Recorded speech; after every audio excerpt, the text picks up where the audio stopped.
The wrench slipped from Sergeant Cole's grip as the Sherman tank lurched sideways. March 7th, 1945.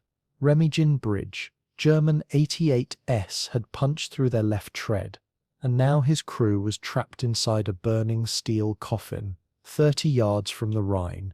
Cole counted 4 heartbeats against the hull, 4 men who trusted him to get them home. The escape hatch was jammed. Could he pry it open before the ammunition cooked off? Smoke filled his lungs as he wedged the wrench into the gap, fingers already blistering from the heat. His gunner was unconscious. His loader was screaming. His driver had 60 seconds of air left, maybe less. Cole had promised their families he'd watch over them, but promises don't bend metal, and the flames were rising fast.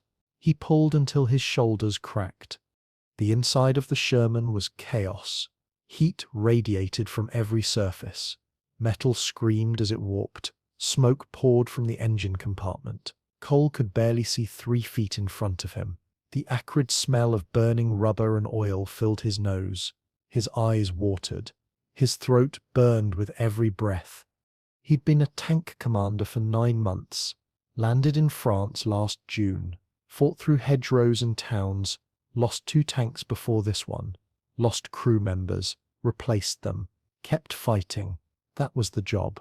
Keep the tank moving, keep the crew alive, complete the mission. But this was different. They were stuck, immobile. The 88mm shell had hit perfectly, punched through the left track, shattered the drive sprocket. The tank lurched hard right and stopped dead. Exactly what German gunners trained for. Disable the tank, then finish it. The second shell had come 30 seconds later, hit the rear deck, penetrated the engine compartment, started the fire. Now they had maybe 2 minutes before the ammunition cooked off. 75mm rounds stored in racks throughout the hull, each one capable of turning the tank into shrapnel, into a crematorium. Cole's crew was scattered inside the burning hull. Private Danny Kowalski was the driver, kid from Detroit, 20 years old. He sat in the front hull, separated from the others by the transmission. The driver's hatch above him was jammed, probably warped from the heat. He was pounding on it, screaming, breathing smoke, would pass out soon, maybe already had. Corporal Jimmy Hayes was the gunner. Texan, 22, good eye, steady hand, best gunner Cole had ever worked with. But the concussion from the second hit had knocked him cold. He slumped in his seat, head lolling, blood ran from his nose. He wasn't moving. Might be dead already. Cole couldn't tell in the smoke. Private First Class Marcus Washington was the loader. Chicago kid, 19. Strong, fast, could load a 75mm shell in under 4 seconds. Now he was screaming, trapped against the ammunition rack, fire spreading toward him. He clawed at the metal, trying to find an escape that didn't exist. Private Eddie Chen was the assistant driver and bow gunner, California, 18, youngest, on the crew. Quiet kid, never complained, never caused problems, just did his job. Now he was trapped beside Kowalski in the front hull, both of them sealed in, both dying. Cole was the tank commander, Sergeant First Class Jack Cole, 24 years old, from Montana, been in the Army since 1942, trained at Fort Knox, shipped to Europe in 1944, survived Normandy, survived the Falaise Pocket, survived the Siegfried Line, about to die 30 yards from the Rhine River, because a German gunner got lucky. But not his crew, not if he could help it. The escape hatch was in the turret floor, emergency exit, supposed to drop down, let the crew bail out if the tank was hit. Cole had drilled his crew on it 100 times. Everybody knew the procedure. Driver and assistant driver go first, then loader, then gunner, commander last. Simple, fast, effective. Except the hatch was jammed. The second shell must have bent the frame. The hatch was stuck, wouldn't budge. Cole had tried kicking it, tried prying it with his hands. Nothing. Now he had the wrench. Last tool in the tank. Last chance. He wedged the wrench into the gap between the hatch and the frame, used it as a lever, pulled with everything he had. The metal groaned, didn't move. Cole repositioned, tried again. His hands were blistering from the heat. The wrench was hot enough to burn through his gloves. He didn't care, kept pulling. Washington screamed again. "Sarge, the ammo's cooking! We gotta get out!" Cole knew, could smell it. The ammunition was heating up. The propellant inside the shells was getting hot. Unstable, any second, and now one of them would detonate. Then they'd all go. Chain reaction. The entire tank would explode. "I'm working on it," Cole shouted, pulled harder on the wrench. Felt something give. Maybe, hard to tell. He adjusted his grip. Tried again. The hatch shifted. Quarter inch. Maybe less. But it moved. "Come on," Cole muttered. Pulled again. The wrench slipped. His hands were too sweaty, too hot. The gloves were falling apart. He wiped his hands on his pants, grabbed the wrench again, wedged it deeper, used his whole body as leverage. Legs braced against the turret wall, back bent, arms screaming, pulled. The hatch moved. Half an inch this time, then an inch. Cole could see daylight through the gap, could see the ground below. 30 yards to the Rhine. German positions on the far side. American troops somewhere behind them, and his crew dying inside this steel trap.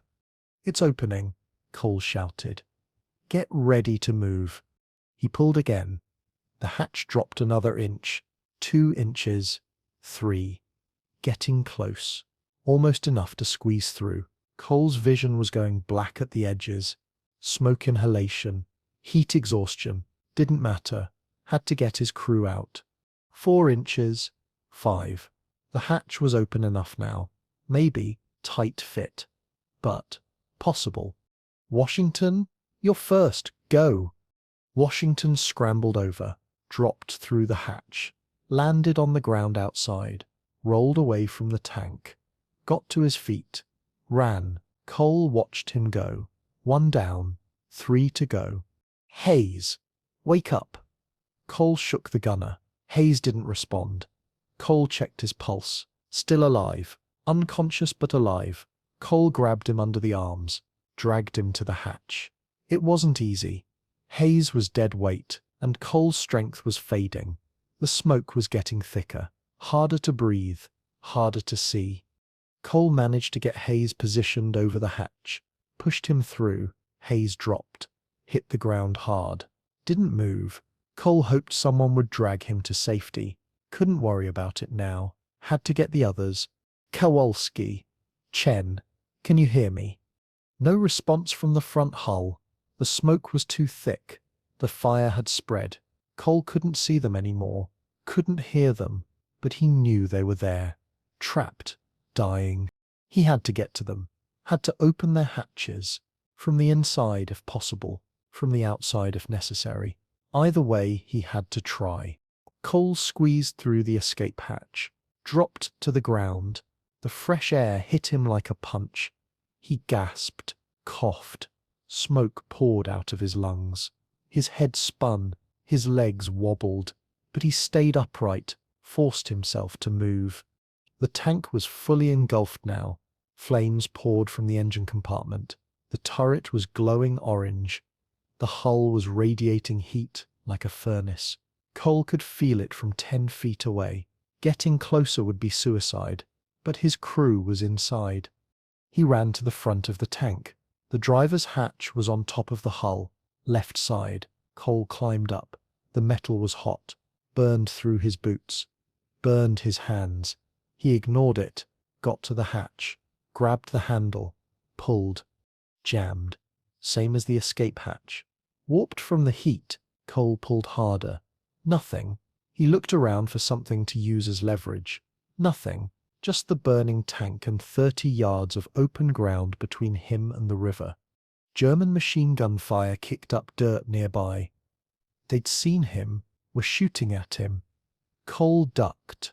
The rounds pinged off the tank hull. One ricocheted past his head. He kept working, kept pulling on the hatch. Had to get it open. Had to get his driver out. More machine gun fire. Closer this time. Cole felt one round tug at his jacket. Didn't hit him. Just missed. He kept pulling. The hatch gave slightly, an inch. Two, not enough. He repositioned, planted his feet, used his legs, pulled with everything he had. The hatch flew open. Cole nearly fell backward, caught himself, looked inside. Smoke poured out. He couldn't see anything. Reached in blindly, felt fabric, grabbed it, pulled. A body came with it. Kolsky, unconscious, limp. Cole dragged him out of the hatch, pulled him off the tank, lowered him to the ground, started dragging him away. The machine gun fire intensified, rounds everywhere. Cole half-carried, half-dragged Kowalski toward the nearest cover, a shell crater 20 yards away. He made it, rolled into the crater. Kowalski tumbled in beside him. Cole checked his pulse. Alive, barely breathing, but alive. 3 down, 1 to go. Chen was still in there. Cole looked back at the tank. The flames were worse now. The entire vehicle was burning. The ammunition would cook off any second. Going back meant certain death. Staying in the crater meant survival. Simple choice. Obvious choice. Cole climbed out of the crater, ran back toward the tank. The machine gun fire followed him. Rounds snapped past his ears, kicked up dirt at his feet. One clipped his shoulder, didn't penetrate, just grazed, left a burning line across his skin. He kept running. He reached the tank, climbed up the front hull. The metal was even hotter now. His boots were smoking, his hands were screaming. He ignored it. Got to the assistant driver's hatch, right side, grabbed the handle, pulled. It opened. Easier than the other one. Less damage on this side. Cole looked inside. Chen was slumped in his seat, not moving. Smoke filled the compartment. Fire was everywhere. Cole reached in, grabbed Chen's jacket, pulled. Chen didn't budge. His foot was caught on something. Cole pulled harder, felt something give. Chen came free. Cole dragged him out of the hatch, got him onto the hull, started lowering him to the ground. That's when the ammunition cooked off. The explosion was massive. The turret blew straight up, flew 30 feet into the air, landed 20 yards away. The hull ruptured, fire and shrapnel erupted in all directions. Cole was thrown backward, landed hard. Everything went black for a moment. When he came to, he was on the ground, 20 feet from the burning wreck. Chen was beside him, still unconscious but alive. Cole's ears were ringing. His vision was blurry. Everything hurt, but he was alive. They were alive. He grabbed Chen, started dragging him toward the crater. More machine gun fire. The Germans hadn't given up. Cole moved as fast as he could. Each step was agony. His legs barely worked. His arms felt like lead. But he kept moving, kept dragging Chen. He made it to the crater. Fell in. Chen tumbled after him. Cole lay there gasping. Couldn't move anymore. Couldn't think. Just breathed. Just existed. Just survived. Washington appeared at the edge of the crater. "Sarge, you okay?" Cole nodded. Couldn't speak. His throat was too raw. Washington jumped into the crater. Started checking the others. Kowalski was breathing. Chen was breathing. Hayes was still unconscious, but his pulse was steady. "We need to get them back to our lines." Washington said, "Can you move?" Thal nodded again. Forced himself to sit up. The world spun. He waited for it to steady, looked at his crew, all 4 of them alive, burned, unconscious, injured, but alive. All 5 of them had made it out of that burning tank. Against the odds. Against the fire, against the Germans. They'd survived. "Let's move," Cole said. His voice was barely a whisper, but Washington heard him, nodded, started gathering the others. They moved in pairs. Washington carried Hayes, Cole carried Chen. They'd come back for Kowalski, 30 yards to their own lines, 30 yards under fire. But they'd already done the impossible once today, might as well do it again. They made it, stumbled into American positions. Medics rushed forward, took the wounded.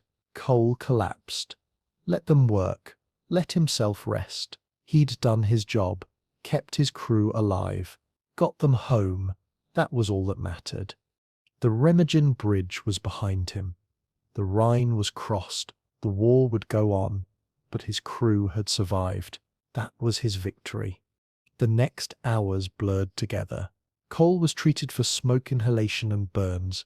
Nothing serious, nothing that wouldn't heal. The medics wanted to evacuate him to a field hospital. Cole refused, stayed with his crew, watched them get treated, made sure they were stable. Kowalski woke up first, coughing, disoriented, asked what happened. Cole told him. Kowalski nodded, said thanks, closed his eyes, went back to sleep. Chen woke up. Next, similar reaction, confusion, then understanding, then gratitude, then sleep. Hayes took longer. Concussion, possible skull fracture. The medics were worried, wanted to evacuate him immediately. They did. Cole watched him go, hoped he'd be okay, hoped the kid would make it. Washington was fine. Smoke inhalation, minor burns, nothing serious. He stayed with Cole. Neither of them said much. Didn't need to. They'd been through it together. That was enough. The company commander found Cole that evening. Captain Morrison. Good officer. Fair, competent. Cared about his men. He looked at Cole for a long moment, then nodded. "I heard what you did," Morrison said. "Going back for your crew. That took guts." Cole shrugged. "They're my men. My responsibility. You could have died. Should have died. That tank exploded 30 seconds after you got Chen out. But it didn't.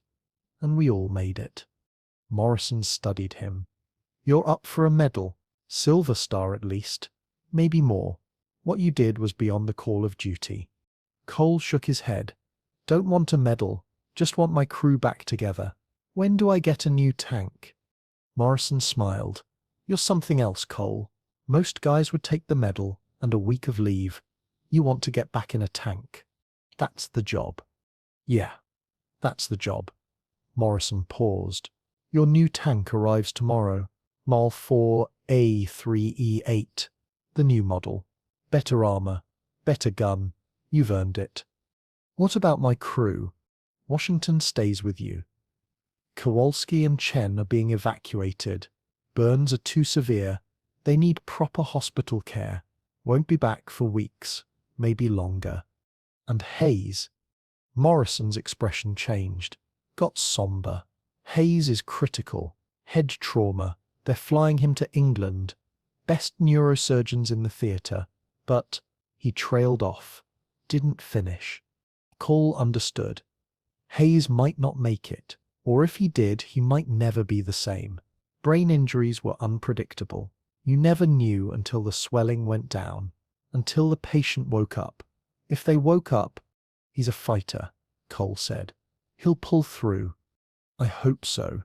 Morrison put a hand on Cole's shoulder. "Get some rest. You've earned it. We move out in 2 days, pushing toward Frankfurt. Going to need all our tanks." Morrison left. Cole sat alone with his thoughts, watched the sun set over the Rhine, thought about the burning tank, about the impossible choice to go back, about the crew he'd saved, about Hayes in a hospital bed somewhere, about how close they'd all come to dying. In tank warfare, death was random. A shell hit you or it didn't. You burned or you didn't.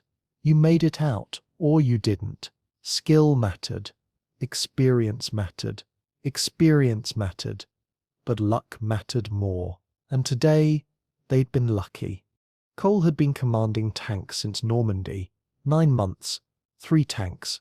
The first one had been knocked out near Carentan. Direct hit to the turret. Killed his gunner instantly. The rest of the crew bailed out. Cole had been thrown clear by the explosion, broken ribs, concussion, but alive. He'd joined the army in 1942, 21 years old, ranch kid from Montana. His family had worked the same land for 3 generations. Cattle mostly, some horses. Hard work, long hours, but honest, simple. You knew where you stood. The draft notice came in November. Report for induction. Cole wasn't surprised. Every able-bodied man was going. His 2 older brothers had already enlisted. Navy and Marines. Now it was his turn. His father had shaken his hand, said he was proud. His mother had cried. His kid sister Emily had asked if he'd write. Cole promised he would, and he had every week letters home describing training, describing England, describing France. He left out the bad parts. The death, the fear, the burning tanks. Just told them he was okay, that the food was terrible, that he missed Montana, that he'd be home soon. Basic training had been at Fort Benning. 8 weeks. Learning to march, to shoot, to follow orders. Cole was good at it. Farm work had made him strong. Ranch life had taught him to work hard, to push through exhaustion, to do what needed doing without complaint. After basic, they'd asked for volunteers for armored training. Tank crews. Cole had raised his hand, figured tanks were better than infantry. More protection, better firepower, less walking, seemed like a smart choice. He'd been sent to Fort Knox, Armored Training Center. 12 weeks learning to operate Sherman tanks. Driver training first, learning the controls, the transmission, the steering, how to shift smoothly, how to navigate obstacles, how to maintain the engine. Then, gunnery training, learning the 75mm gun, how to load it, how to aim it, how to adjust for range and wind, how to hit moving targets. Cole was a natural. Growing up hunting had taught him to lead targets, to judge distance, to stay calm under pressure. After gunnery came command training, leadership, tactics, how to coordinate with infantry, how to communicate with other tanks, how to read terrain, how to plan attacks, how to keep your crew alive. Cole excelled. His instructors noticed, recommended him for promotion. By the time training ended, he was a sergeant, tank commander, leader of 5 men, responsible for a 30-ton machine and the lives of everyone inside it. He'd shipped to England in May 1944, part of the build-up for D-Day, spent 2 weeks in staging areas, training, preparing, waiting. The tension was unbearable. Everyone knew the invasion was coming. Nobody knew when, or where, or what it would be like. Cole had used the time to bond with his crew, learn their names, their backgrounds, their stories. Martinez from New Mexico, Jackson from Tennessee, Williams from Ohio, Porter from Pennsylvania, Henderson from Georgia. Good men, young, scared, trying to act brave. Cole had talked to them, told them about Montana, about ranching, about his family, made them laugh with stories about ornery cattle and broken fences, built trust, built rapport, made them believe he'd take care of them, that he knew what he was doing, that they'd all make it through. He'd believed it himself, had to believe it, couldn't lead men into combat while doubting, had to project confidence, had to be the steady hand, the calm voice, the leader they needed. Then came D-Day, June 6th, 1944. Cole's tank had landed on D-Day +2, Omaha Beach. The beach was still chaos. Destroyed landing craft, burned out vehicles, bodies in the surf. The smell was overwhelming. Death and smoke and salt water. They'd driven off the landing craft, tracks spinning in the sand, made it to the seawall, waited for orders, watched the infantry push inland, watched men die, watched the beach slowly transform from chaos to organized chaos to something resembling a beachhead. 3 days later, they pushed inland into the hedgerows, bocage country, small fields, high hedges, limited visibility, perfect defensive terrain. The Germans used it well. Every field was a potential ambush. Every hedgerow hid a gun. Cole's first combat had been near Carentan, supporting an infantry advance, moving slowly through a narrow lane, Martinez scanning for targets, Cole watching the flanks, everyone tense, everyone expecting contact. The Pak-40 anti-tank gun had been perfectly positioned, hidden in a hedgerow. First shot killed Martinez, penetrated the turret. The explosion was catastrophic. Martinez didn't scream, didn't make a sound, just gone, instantly, completely. Cole had been thrown from the turret, landed 20 feet away, broken ribs, couldn't breathe. Watched the tank burn, watched the rest of his crew bail out, watched Martinez's body slump in his seat. His first crew member, his first death, his first failure. That's when Cole learned, really learned, that good intentions didn't matter, that training didn't matter, that doing everything right didn't matter. Sometimes people died anyway, random, sudden, final, and you had to live with it, had to climb into another tank, had to keep fighting, had to finish the mission. Cole had spent a week recovering, broken ribs taped, concussion monitored. Then, back to duty. New tank, new gunner, same war, same risk, same responsibility. The second tank made it through France, survived the hedgerows, survived the breakout, made it all the way to the German border, then hit a mine near the Siegfried Line, lost both tracks, disabled but not destroyed, crew evacuated safely, tank was salvaged and sent back for repairs. Cole got his third tank in January 1945, Sherman Men 4A1. Good tank, reliable, but thin armor. A German 88 could punch through it like paper. Every tanker knew that, accepted it, climbed in anyway, because somebody had to.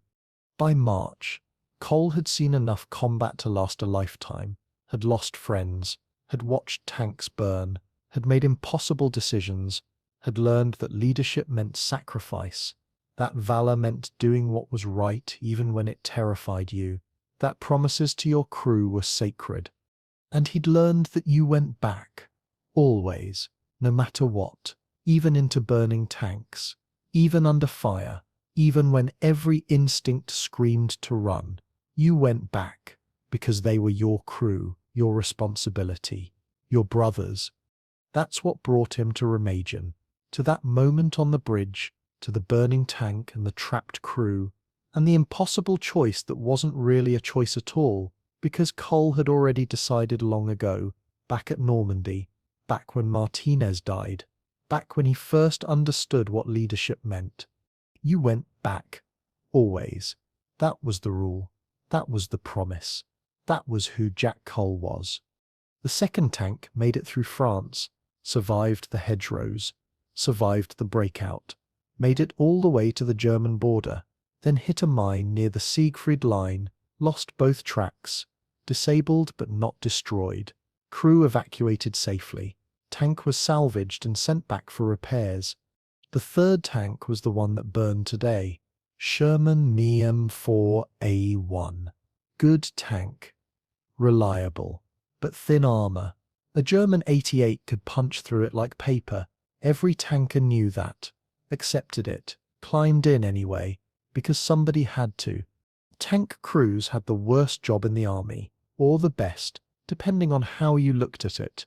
You weren't slogging through mud like the infantry, weren't jumping out of planes like the airborne, weren't sailing into machine gun fire like the Marines. You had armor, protection, firepower, mobility, but you were also a target. A big, slow, loud target. Every German gun aimed at you.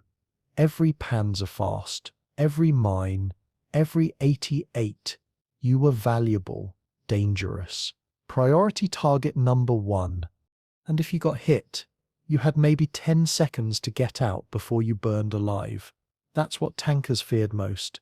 Not the shell penetrating, not the concussion, not the shrapnel, the fire, being trapped in a burning steel coffin, conscious, aware, unable to escape. It happened more often than anyone wanted to admit. Tanks brewed up, that's what they called it. Brewing up, nice euphemism for burning to death. You'd see it happen to other crews. Watch them scramble, watch them try to escape. Sometimes they made it, often they didn't. Cole had seen it a dozen times. Watched crews burn, listened to them scream. Couldn't do anything to help. The fire was too hot. The ammunition was cooking off. Getting close meant dying too.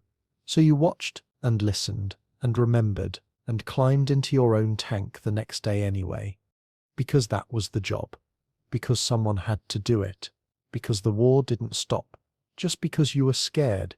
You swallowed the fear, did your duty, hoped your luck, held, hoped you'd make it home, hoped your crew would too. Today, Cole's luck had held, barely. His crew had survived, all of them. Against impossible odds, he'd gone back into that burning tank, pulled them out one by one, dragged them to safety, nearly died doing it. But they all made it. That's what you did for your crew. That's what leadership meant. You put them first, their lives before yours, their safety before your own. You made promises to their families, looked their mothers in the eye, said you'd bring them home, and then you did everything possible to keep that promise, even if it meant running back into a burning tank, even if it meant risking your own life, even if it meant defying every instinct for self-preservation. You went back because they were your men, your crew, your responsibility. Cole understood that in a way he hadn't before the war, before the army, before tanks. He'd grown up on a ranch in Montana, worked cattle, mended fences, fixed machinery, hard work, but simple. You did the job, got paid, went home, no one's life depended on you except your own. The army was different. Lives hung in the balance every day. Every decision mattered.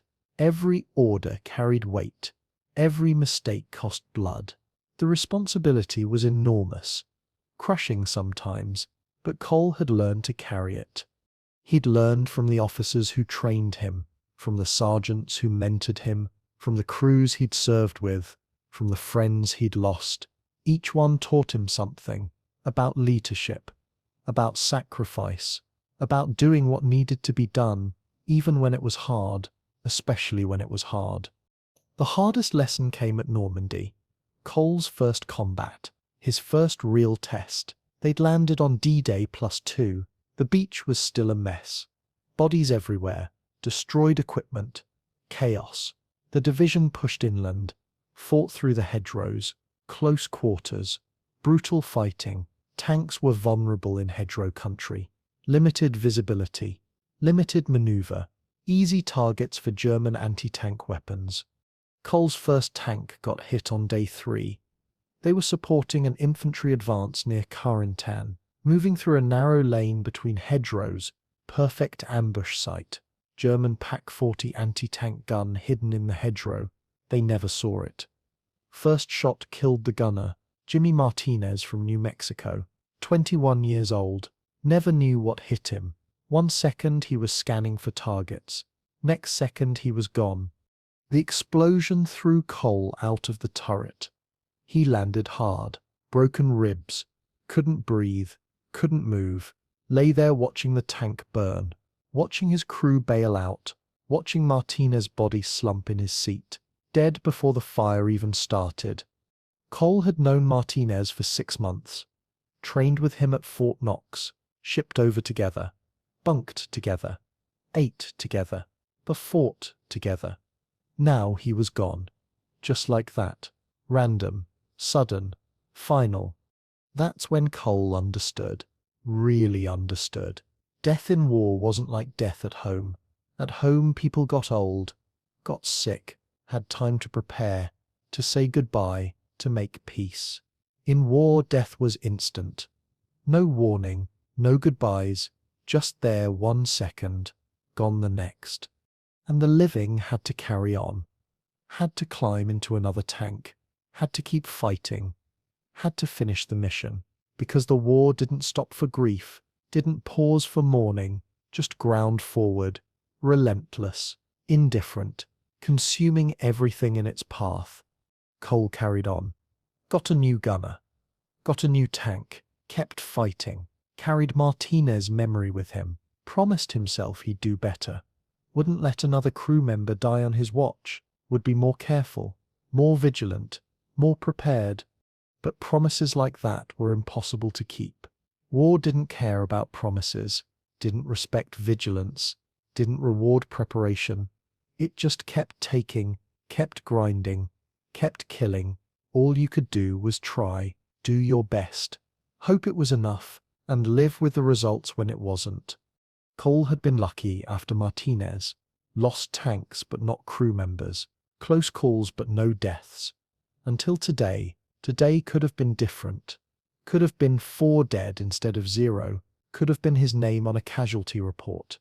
His family getting a telegram. His mother crying. His father stoic. His kid's sister asking why. But it wasn't. They'd survived. All of them. Because Cole went back. Because he pulled them out. Because he pulled them out. Because he refused to let them burn.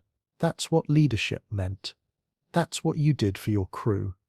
The next morning, Cole's new tank arrived. EMAVE 4A3E8. The Easy 8, best Sherman variant yet. Wider tracks for better traction. Horizontal volute spring suspension for smoother ride. Improved turret. Better gun, thicker armor. Still vulnerable to German 88-8. But better than the old models. More survivable. Cole walked around it, inspected every inch, checked the tracks, the suspension, the armor, the gun. Everything looked good. New paint, fresh maintenance, ready for combat.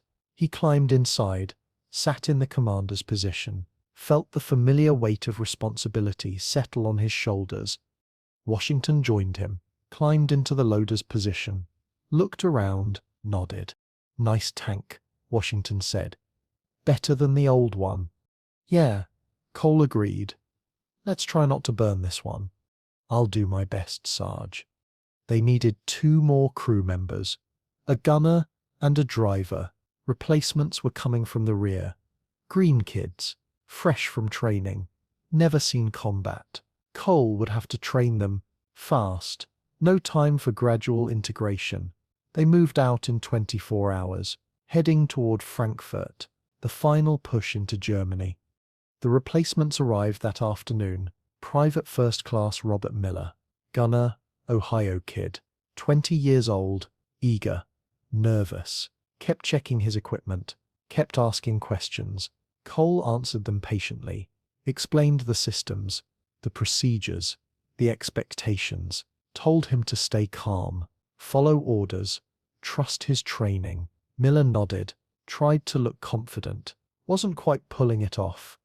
Private James O'Brien, driver, New York, 19, quiet, serious, didn't ask many questions, just listened, absorbed everything, climbed into the driver's position, familiarized himself with the controls, practiced starting the engine, shifting gears, steering, did it methodically, carefully, like he was memorizing every movement.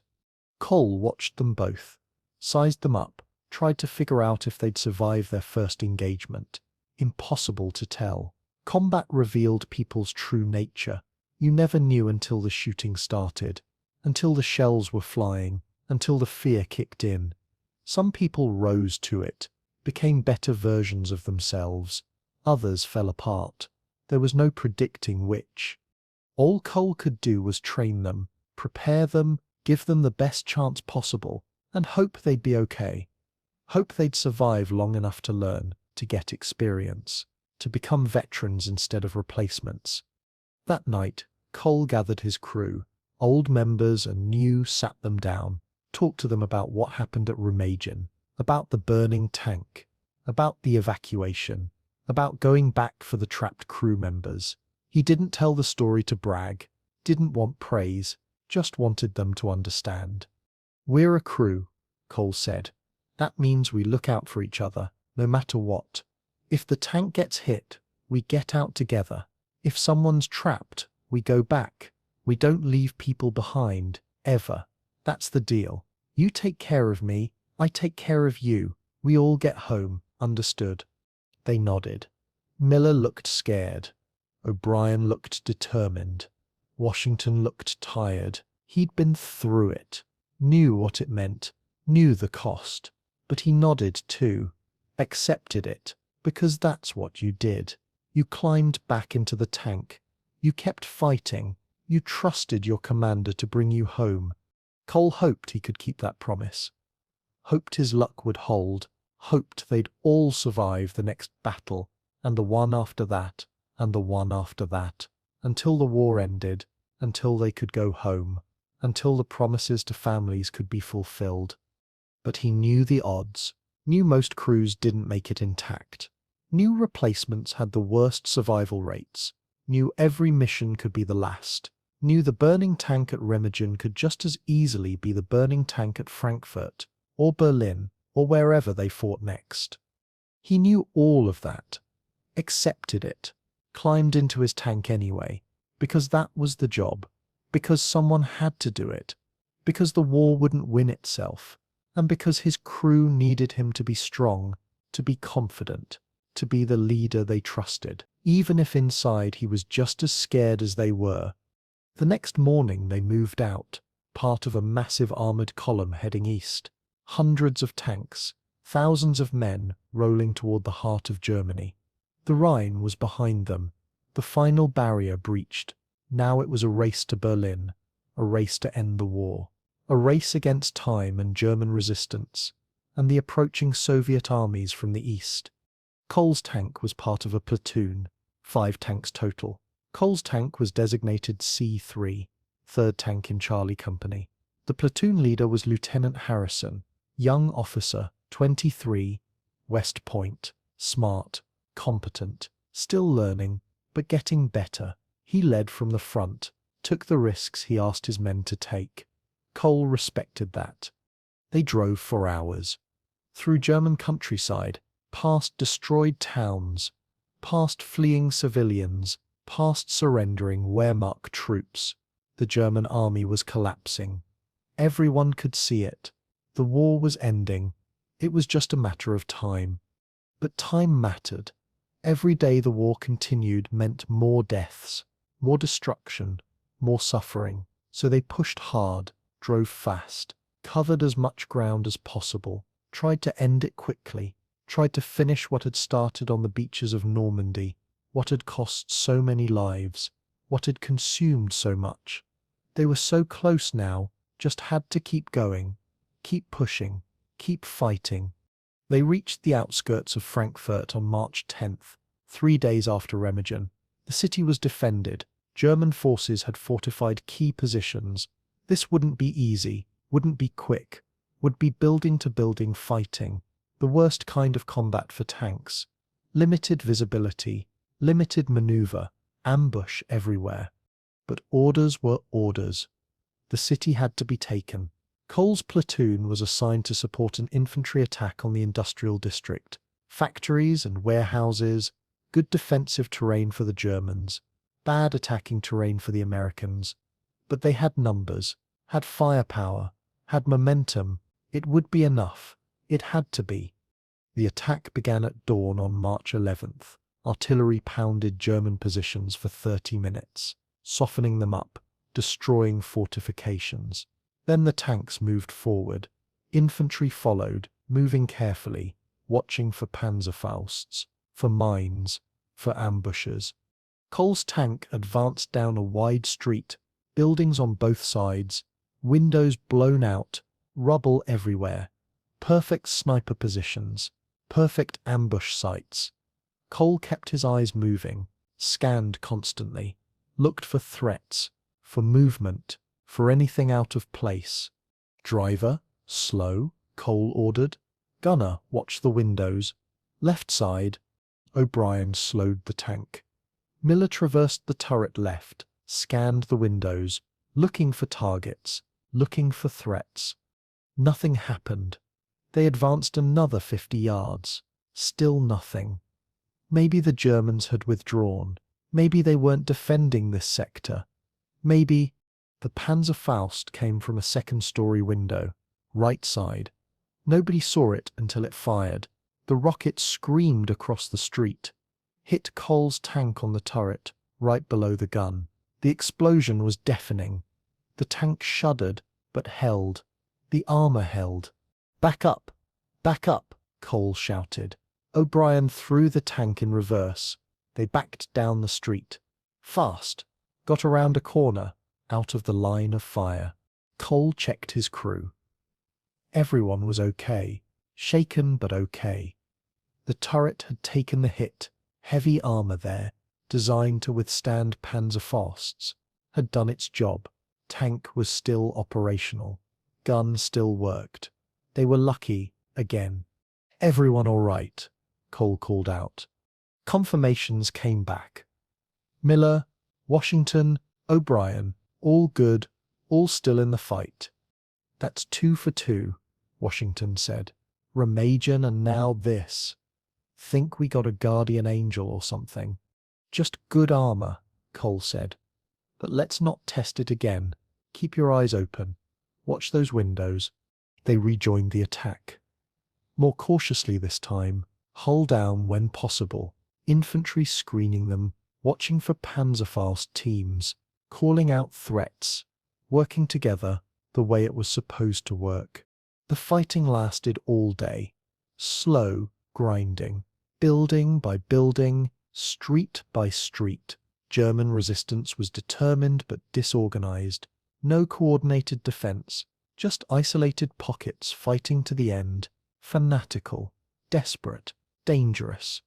Cole's tank fired 43 rounds that day, high explosive mostly, blowing holes in buildings, destroying defensive positions, supporting the infantry advance. No German tanks, just Panzerfausts and machine guns and desperate men fighting for a lost cause. Each shot was deliberate, measured. Cole would identify a target, call it out to Miller.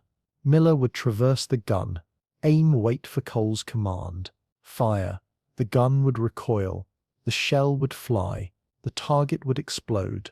Washington would already have the next round ready. The rhythm of tank combat. Identify, aim, fire, load, repeat. Miller was getting better. His first few shots had been shaky, too slow on the traverse, too hesitant on the trigger, but combat taught quickly. By the 10th shot, he was smoother, more confident. By the 20th, he was almost as good as Hayes had been. Almost. O'Brien was proving himself too. Drove the tank with steady hands, kept them positioned correctly, moved when ordered, stopped when ordered, backed up fast when Panzerfausts appeared. Good instincts, good reactions.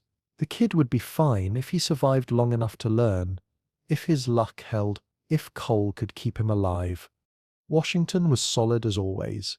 Loaded rounds without hesitation, called out threats, watched the flanks, did his job quietly, efficiently. He'd been through Remagen, knew what it meant to be trapped in a burning tank, knew Cole had gone back for him. That created a bond, trust, loyalty. Washington would follow Cole anywhere now, even back into the flames. The infantry they supported was from the 26th Division. Good troops. Experienced, worked well with armor, knew how to screen tanks, how to watch for Panzerfausts, how to call out threats. They moved in pairs, covering each other, clearing buildings methodically. Professional. Cole coordinated with their platoon leader, Lieutenant Baker, young officer, 24, from Iowa. He'd fought since Normandy same as Cole, understood tank infantry cooperation, understood that they needed each other. Tanks provided firepower, infantry provided eyes, Together they were effective. Separated they were vulnerable. Tank. We've got a machine gun nest in that building. Third floor, center window. Baker called over the radio. Cole acknowledged, scanned the building, saw the window, saw movement. Gunner, third floor center window. Fire when ready. Miller aimed, fired. The shell hit perfectly. The window exploded. The machine gun fell silent. Infantry moved forward. Cleared the building, gave Cole a thumbs up. Building secure. Move on. Next target. They worked like that all day. Infantry spotting, tanks shooting, slow advance, steady progress. By evening they'd moved 3 blocks. Didn't sound like much, but in urban combat, 3 blocks was good. 3 blocks meant dozens of buildings cleared, hundreds of Germans killed or captured, ground taken, ground held. But it cost 2 infantrymen killed by sniper fire, 4 wounded by grenade fragments, 1 tank from Cole's platoon disabled by a Panzerfaust. Crew escaped. Tank abandoned, not burning, just immobile. Would be recovered later, repaired, put back in service.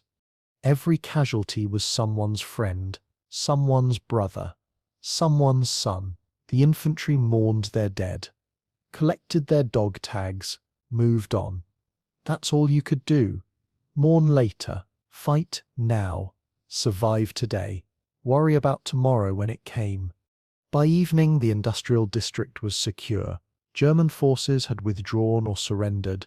The Americans held the sector. Casualties were moderate. Could have been worse. Would be worse tomorrow when they pushed deeper into the city. Cole's crew was exhausted. Combat fatigue, mental strain, physical exhaustion. They'd been in action for 12 hours straight. No food, no rest, just fighting, just surviving, just doing their job. They pulled back to a secured area, set up for the night, posted guards. Miller took first watch, O'Brien second, Washington third. Cole would take last watch. Dawn watch, the most dangerous time, when tired defenders were most vulnerable, when attacks usually came. Cole distributed cold rations. Coal rations, unappeasing but necessary. The crew ate mechanically, too tired to care about taste. Just fuel for tomorrow, just calories to keep going. Good job today, Cole said. Miller, your gunnery is improving. Keep it up. O'Brien, smooth driving. Exactly what we need. Washington, solid as always. We're coming together as a crew. That's good. That's how we stay alive. They nodded, too tired for much response. But they heard him, understood, appreciated the recognition, the encouragement, the leadership. That's what kept morale up, what kept men fighting. Not speeches, not grand visions, just acknowledgement, appreciation, recognition that their efforts mattered, that they mattered. Get some sleep, Cole continued. Tomorrow will be more of the same, maybe worse. Frankfurt won't fall easily, but we'll take it. 1 block at a time, 1 building at a time. We'll do our job. We'll look out for each other. We'll all get through this, together.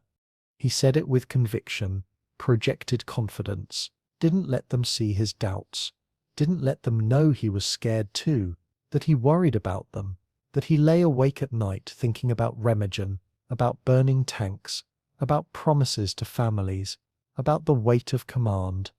That was his burden alone. His to carry, his to manage. They needed him to be strong. So he was strong, even when he didn't feel it. Even when the fear crept in. Even when the weight felt crushing. He was strong, because they needed him to be. Cole didn't sleep well that night. Never did during combat operations. Too much adrenaline, too much stress, too much responsibility. He'd doze for a few minutes. Wake up, check the perimeter, check his crew, doze again. It wasn't real sleep, but it was better than nothing. In the quiet moments, he thought about Remagen, about the burning tank, about pulling his crew out, about how close they'd come to dying, about Hayes in a hospital somewhere, fighting for his life, about Kowalski and Chen recovering from burns, about the random luck that had saved them all. He thought about Martinez, his first gunner, dead at Normandy, about all the other tankers he'd known who didn't make it, who burned, who died, who never came home, their names, their faces, their families, all gone, all lost to this grinding, consuming war. Names scrolled through his mind. Martinez, Jackson had died at Follars, Williams had been transferred and died with another crew near Aachen, Porter had taken a sniper bullet, dismounting from the tank in Belgium, Henderson had been wounded at the Siegfried Line, sent home, one of the lucky ones. All those men, all those crews, all those promises. Some kept, some broken, but always made. Always meant, always sincere. Because what else could you do? You couldn't tell your crew you might not be able to save them, couldn't admit the randomness, the luck, the chaos. You had to promise, had to project confidence, had to make them believe. And then you had to try, had to do everything possible to keep that promise, even when it seemed impossible, even when the odds were against you, even when going back meant certain death. You tried because the promise mattered, because they trusted you, because that's what leadership meant. And he thought about Miller and O'Brien, his new crew members, green, inexperienced, trusting him to keep them alive, to bring them home, to fulfill the promise he'd made, the promise every commander made to every crew that they'd look out for each other, that they'd survive together, that they'd all make it home. It was a promise Cole intended to keep, no matter what it cost, no matter what he had to do. His crew would survive, he'd make sure of it, even if it meant going back into another burning tank, even if it meant risking his own life, even if it meant defying death itself. The fighting continued for days. Frankfurt didn't fall easily. The Germans defended every street, every building, every bridge. Panzerfausts appeared from windows, from basements, from rubble piles. American tanks burned, American soldiers died, but the advance continued, relentless, inevitable. The outcome was certain, just a matter of time, a matter of casualties, a matter of grinding through the resistance until nothing was left. Cole's tank took 3 more Panzerfaust hits during the Frankfurt fighting. All survived. One hit the frontal armor, bounced off. Second hit the turret, damaged the gun mantle but didn't penetrate. Third hit the track, broke it. They had to halt, replace the track. Took 3 hours, under sporadic fire, exposed, vulnerable. But they got it done, got back in the fight. Miller proved himself during those days. His gunnery got better with each engagement. Faster target acquisition, smoother traverse, more accurate shots. By the end of Frankfurt, he was one of the best gunners in the platoon. Cole told him so. Miller glowed with pride. Needed that. Needed to know he was good at his job, that he contributed, that he mattered. O'Brien was rock solid. Never panicked, never froze, just drove the tank, responded to orders, kept them positioned correctly, kept them moving when they needed to move, kept them still when they needed to be still. Perfect driver. Cole couldn't have asked for better. Washington continued to be Washington. Reliable, competent, professional. Did his job without complaint, without hesitation, without error. The backbone of the crew. The steady presence that held everything together. Cole depended on him more than he'd ever say out loud. Together, they were becoming a real crew, not just 5 individuals in a tank. A team, a unit, brothers. They knew each other's rhythms, anticipated each other's actions, worked together seamlessly. That's when tank crews became dangerous, when they operated as one organism, when communication became instinct, when trust became absolute. Frankfurt fell on March 29th. 3 weeks of fighting, thousands of casualties. But it was done. The city was taken. The war moved on, east, toward the heartland of Germany, toward the final collapse, toward the end, toward the final collapse, toward the end. By evening, the industrial district was secure. German forces had withdrawn or surrendered. The Americans held the sector. Casualties were moderate, could have been worse, would be worse tomorrow when they pushed deeper into the city. Cole's crew was exhausted. Combat fatigue, mental strain, physical exhaustion. They'd been in action for 12 hours straight. No food, no rest, just fighting, just surviving, just doing their job. They pulled back to a secured area, set up for the night, posted guards, ate cold rations, tried to sleep. Tomorrow would be more of the same, and the day after, and the day after, until Frankfurt fell, until the war moved on, until they climbed back in their tank and did it all again. Cole didn't sleep well, never did during combat operations. Too much adrenaline, too much stress, too much responsibility. He'd doze for a few minutes. Wake up, check the perimeter, check his crew, doze again. It wasn't real sleep. But it was better than nothing. In the quiet moments, he thought about Remagen, about the burning tank, about pulling his crew out, about how close they'd come to dying, about Hayes in a hospital somewhere, fighting for his life, about Kowalski and Chen recovering from burns, about the random luck that had saved them all. He thought about Martinez, his first gunner dead at Normandy, about all the other tankers he'd known who didn't make it, who burned, who died, who never came home, their names, their faces, their families, all gone, all lost to this grinding, consuming war. And he thought about Miller and O'Brien, his new crew members, green, inexperienced, trusting him to keep them alive, to bring them home, to fulfill the promise he'd made, the promise every commander made to every crew, that they'd look out for each other, that they'd survive together, that they'd all make it home. It was a promise Cole intended to keep, no matter what it cost, no matter what he had to do. His crew would survive. He'd make sure of it, even if it meant going back into another burning tank, even if it meant risking his own life, even if it meant defying death itself. Because that's what you did for your crew. That's what leadership meant. That's what valor looked like. Not medals, not glory, not recognition, just doing what needed to be done, when it needed to be done, no matter the cost. That was Cole's war, not the big picture, not the strategy, not the grand campaign, just his crew, his tank, his responsibility. Everything else was background noise, details, abstractions. What mattered was the 4 men who trusted him, who climbed into that tank every day, who followed his orders, who believed he'd bring them home. He'd already done it once at Remagen, against impossible odds, against fire and explosions and German machine guns. He'd pulled them out, saved them, kept them alive. He could do it again, would do it again, as many times as necessary, until the war ended, until they could all go home, until the promises were kept and the duty was done, and the weight of command could finally be set down. But not yet. Not while the fighting continued, not while his crew needed him, not while there were more battles to fight and more rivers to cross and more burning tanks to escape from.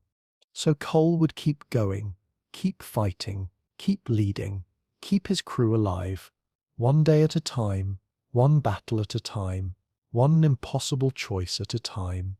'Cause that was the job, and Jack Cole never failed to do his job.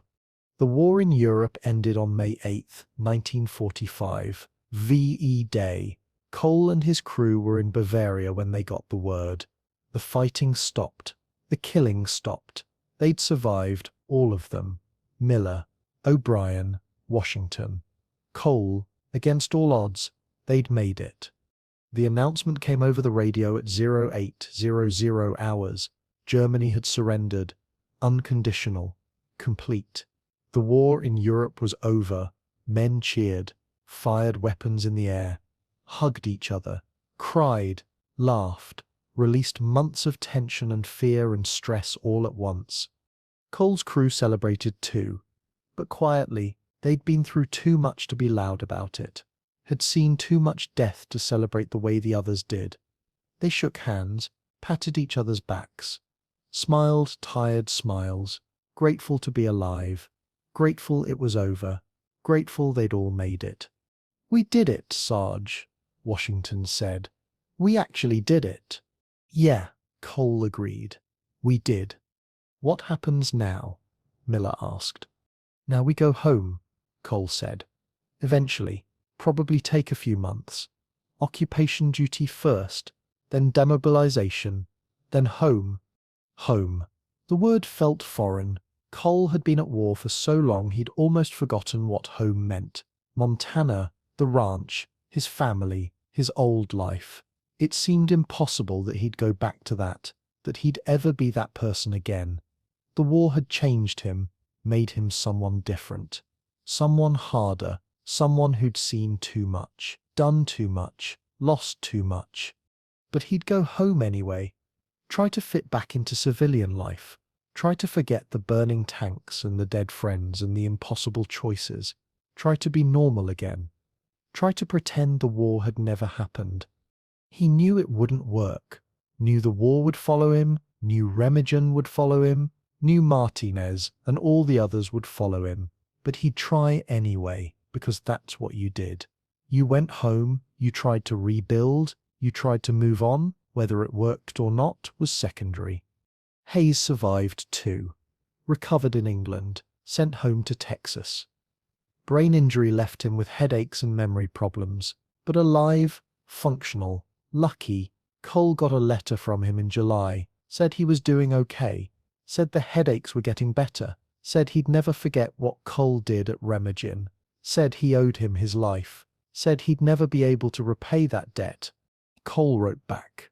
Said there was no debt. Said they were crew. Said you looked out for your crew. Said that's just how it worked. Said he was glad Hayes was okay. Said to take care of himself. Said to write if he ever needed anything. They stayed in touch. Letters every few months, then every year, then occasional Christmas cards. Life moved on. The connection faded, but the bond remained.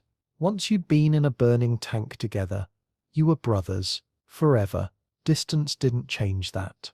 Time didn't change that. Nothing changed that. Kowalski recovered from his burns, spent 3 months in hospitals, sent home to Detroit, worked in a factory, got married, had kids, lived a normal life. Cole visited him once in 1953. They had dinner, talked about the old days. Avoided talking about Remagen directly, but it hung between them. The memory, the fire, the rescue. Kowalski's wife didn't understand, couldn't understand, hadn't been there. But the men understood. That was enough. Chen's burns were worse. 6 months of surgeries and skin grafts. Eventually recovered, went home to California, opened a restaurant. Did well, never talked about the war. Cole wrote to him a few times. Got brief replies. Chen didn't want to remember, didn't want to discuss it, wanted to leave it behind. Cole understood, respected it, stopped writing, let Chen have his peace.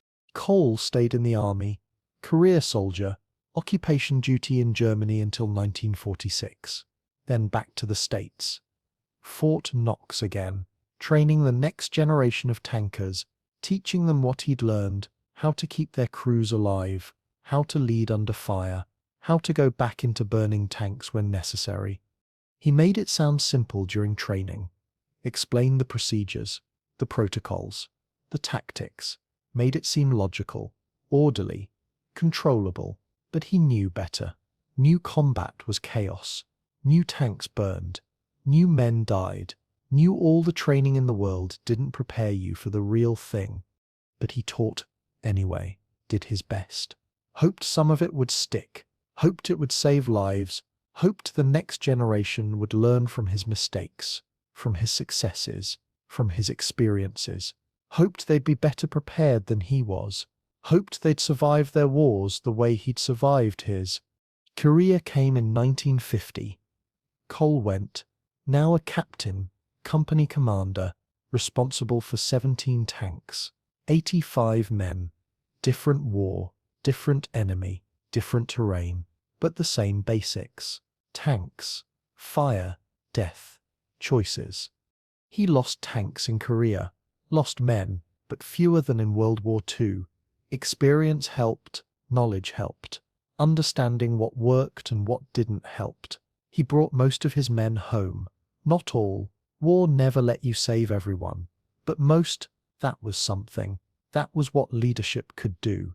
Improve the odds, increase the survival rate, give men the best chance possible. One incident in Korea reminded him of Remagen, November 1950, near the Chosun Reservoir, Chinese offensive. His company was withdrawing under heavy fire. One of his tanks through a track, disabled, under fire. Crew in danger. Cole ordered everyone else to keep moving. Took his own tank back. Provided covering fire while the crew evacuated the disabled tank. Chinese machine guns everywhere. Mortars falling. Chaos. But they got the crew out. All 5 men, alive. Safe. Cole's tank was the last one out. Barely made it. But they made it. His men called him Lucky Cole after that. Said he was charmed. Said he couldn't be killed. Cole didn't believe in luck. Believed in training. In preparation. In doing your job. In going back for your crew. That wasn't luck. That was duty. That was the promise. That was who he was. He got another medal for that. Bronze Star. Added it to the others. Put them in a drawer. Didn't display them. Didn't talk about them. The medals weren't the point. Saving his crew was the point. Always the point. Only the point. Korea ended in 1953. Cole stayed in, promoted to major, staff positions. Teaching, training, administrative work. Less exciting than commanding tanks, but necessary. Someone had to train the next generation. Might as well be someone who knew what they were doing. Someone who'd been there, someone who understood. He married in 1955, met her at a church social. Linda, schoolteacher, kind, patient, understanding. She knew he'd been in the war, knew it had affected him. Didn't push, didn't pry, just accepted him, loved him, made space for the parts of him that were damaged. That was enough, more than enough. They had 2 kids, son and daughter, Jack Jr. and Emily, named after his sister. Cole tried to be a good father, tried to be present, tried to not let the war interfere. Mostly succeeded, sometimes failed. The nightmares came occasionally. The memories, the burning tanks. Linda would wake him up, hold him, tell him it was okay. He was home, he was safe, the war was over. But it never really ended. Not for Cole. Remagen was always there. The burning tank, the trapped crew, the impossible choice to go back, the metal that burned his hands, the explosion that nearly killed him, the crew he saved. It defined him, shaped him, made him who he was. Vietnam came in 1965. Cole went. Now a lieutenant colonel, battalion commander, too senior to command tanks directly, but still responsible for them. For the crews, for the men. Different war again. Different enemy, jungle instead of cities, ambushes instead of set-piece battles. But tanks still burned, men still died, choices still had to be made. He did 2 tours in Vietnam, 1965 to 1966, then 1968 to 1969, brought most of his men home, lost some. War never let you save everyone. But he tried, did his best, lived up to the promise, went back when necessary, led from the front, shared the risks he asked his men to take. His men respected that, followed him, trusted him, knew he wouldn't ask them to do anything he wouldn't do, knew he'd go back for them, knew he'd keep the promise. That's what made the difference between a good commander and a great one. Not tactics, not strategy, trust. The absolute certainty that your commander would come for you, no matter what, no matter the cost, no matter the risk. Cole retired in 1972, 30 years of service. 3 wars, countless battles, 3 silver stars, 2 bronze stars, Purple Heart, Distinguished Service Cross, more medals than he could count. He put them in a box, stored them in the attic, never looked at them again. The medals weren't the point. They never were. The point was the crews he'd saved, the men he'd brought home, the promises he'd kept. That's what mattered. That's what he'd remember. That's what defined his career. Not the medals, not the rank, not the recognition, just the crews, the men, the promises. He moved back to Montana, bought a ranch, raised cattle. Same kind of work he'd done before the war. Simple, honest, straightforward. No moral complexity, no impossible choices, no burning tanks, just cows and grass and fixing fences. Therapeutic, healing, necessary. Linda loved the ranch. So did the kids. They grew up riding horses, herding cattle, learning to work. Good kids. Turned out well. Jack Jr. became a lawyer. Emily became a doctor. Both of them good people, kind, ethical, dedicated to helping others. Cole was proud, thought maybe he'd done something right. Maybe the war hadn't ruined him completely. Maybe he could still raise good kids, still contribute something positive, still matter. But he never forgot Remagen, never forgot the burning tank, the impossible choice to go back, the crew he saved. It stayed with him. Through Korea, through Vietnam, through 30 years of military service, through retirement, through watching his grandchildren grow up, through everything, it stayed. Sometimes at night, Cole would sit on his porch, look at the Montana sky, the stars, the mountains, the land he'd grown up on, the land he'd come home to, and he'd think about the burning tank, about the choice, about going back, about pulling his crew out, about keeping the promise. He'd think about the 4 men who trusted him, who'd climbed into that tank with him, who'd believed he'd bring them home. Washington, Hayes, Kowalski, Chen, all alive, all home, all because Cole went back, all because he kept the promise, all because he did his duty. That's what valor looked like. Not the medals, not the medals, not the recognition, not the ceremonies, just doing what needed to be done, when it needed to be done, no matter the cost, no matter the risk, no matter how terrifying. You went back, you kept the promise, you saved your crew. That was Jack Cole's legacy.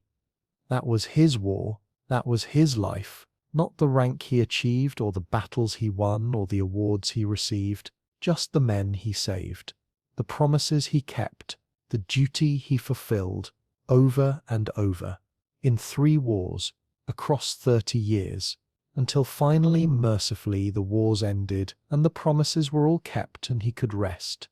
Years later, his grandkids would ask about the war, about what he did. Cole would tell them simple stories, funny ones mostly, about the food, about the mud, about the boredom between battles. He'd leave out the burning tanks, the dead friends, the fear, the weight of command. But sometimes, late at night, he'd take out the medal, the Distinguished Service Cross. Look at it. Remember the smoke, the heat, the flames, the crew trapped inside, the impossible choice to go back, the metal that burned his hands, the explosion that nearly killed him, the crew he saved. And he'd remember what he'd learned, that leadership meant sacrifice, that valor meant doing what was right, even when it was terrifying, that promises to your crew were sacred, that you went back always, no matter what. That was Jack Cole's war. That was his victory. Not the cities captured, or the battles won, or the medals earned, just his crew, alive, home, safe, because he went back into the flames, because he kept his promise, because he did his duty. Cole lived to be 83, died in 2003, peaceful, in his sleep, surrounded by family, a full life, a good life. The years had been kind in some ways, hard in others. The ranch prospered. His children grew into good people. His grandchildren filled his life with joy and laughter. He found peace in Montana, found purpose in simple work, found healing in the land he loved. But Remagen never left him. The burning tank lived in his memory as vivid as the day it happened. The heat, the smoke, the trapped crew, the choice he'd wake at night, sweating back in that tank, heart racing, hands burning.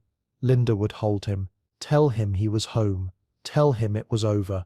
At his funeral, they played taps, folded the flag with precision and care, presented it to Linda. His former crew attended Washington.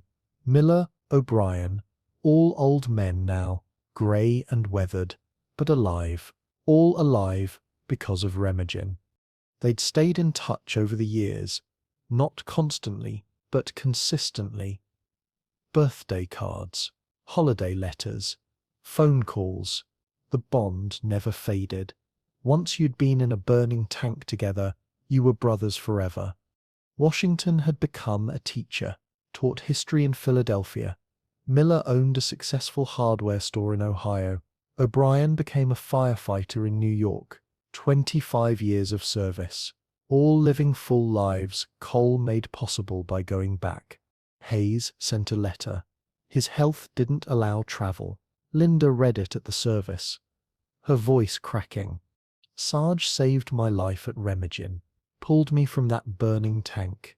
I owe him everything, my wife, my kids, my grandkids, all because he went back, all because he kept his promise. We'll never see another one like him. They buried him in Montana, on a hill overlooking the ranch he loved. His gravestone was simple. Name, rank, dates, 3 wars, 30 years of service to his country. But underneath, one line Linda insisted on. He went back. 3 words that said everything. He went back into burning tanks, under fire, against all odds, because his crew needed him, because he'd made a promise, because that's who Jack Cole was. Jack Cole went back. 4 men lived, 4 families stayed whole, 4 futures became possible. That was his victory. That was his legacy.